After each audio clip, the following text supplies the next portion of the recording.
Bonjour à tous et bienvenue à la Chronique de Pierre.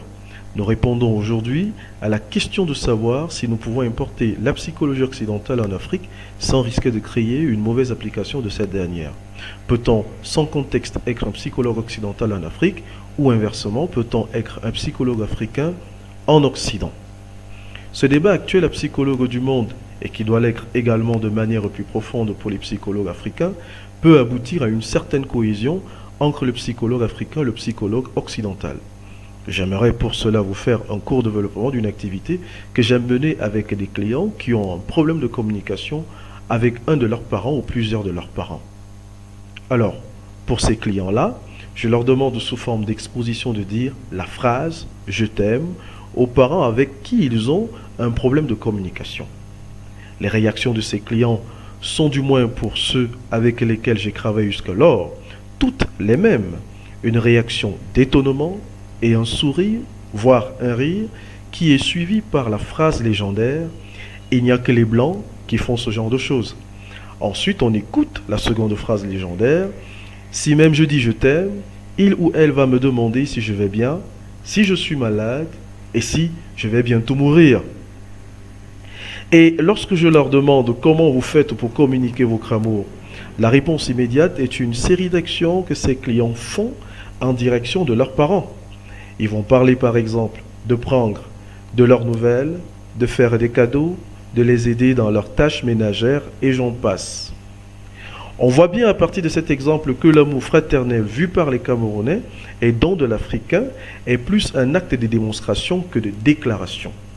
Lorsque je leur demande pour les plus jeunes s'ils disent ou reçoivent-ils le je t'aime à leurs compagnons ou compagnes, la réponse est oui. Pour la plupart d'entre eux, bien évidemment.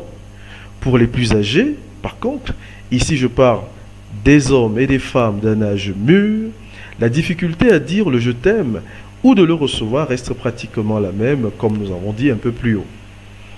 Il apparaît de ce petit développement que le langage de l'amour, en général, mais particulièrement le langage d'amour fraternel camerounais et par extension africain, n'est pas déclaratif. Le je t'aime déclaré est plus un langage exclusif, propre à deux personnes n'appartenant pas à la même culture et à la même famille. On voit donc bien ici l'effet de la culture sur le comportement humain. Cette position se retrouve dans bien des domaines de l'activité humaine, donc elle n'est pas du tout exclusive. Nous avons utilisé, ou j'ai utilisé cet exemple juste pour vous amener à une certaine compréhension. On peut donc par exemple citer ici la maladie. Quand on est malade, on est malade. Si on a la grippe, on a la grippe. Si on a la fièvre typhoïde, c'est la fièvre typhoïde. Si on a mal au dos, on a mal au dos. Mais selon le point de vue où l'on se place, on aura des points de vue totalement différents de la manière de traiter ces maladies. Plus encore, la maladie en elle-même peut souffrir de différentes interprétations, que l'on soit médecin, prêtre, marabout ou guérisseur. Certains d'entre vous l'ont déjà vécu. Votre enfant tombe par exemple à l'école ou à la maison, du moins il tombe régulièrement au bout d'une certaine activité ou pas.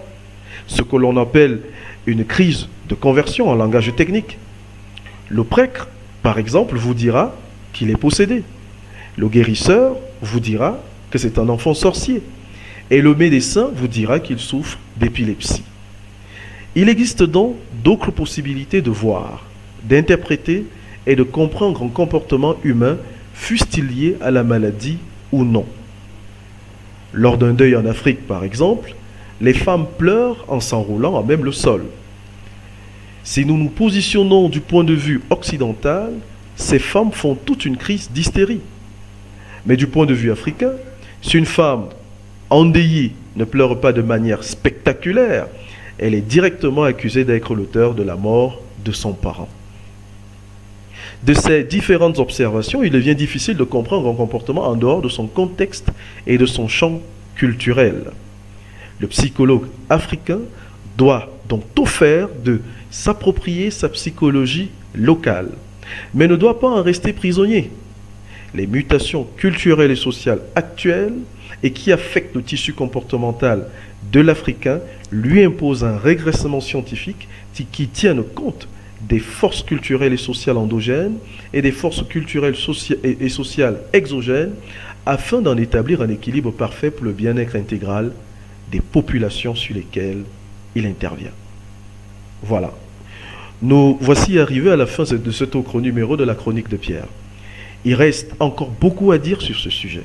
Nous y reviendrons certainement dans nos prochains numéros. N'oubliez pas le pouce levé pour nous témoigner votre sympathie. Je vous dis à très bientôt pour un nouveau numéro de la Chronique de Pierre.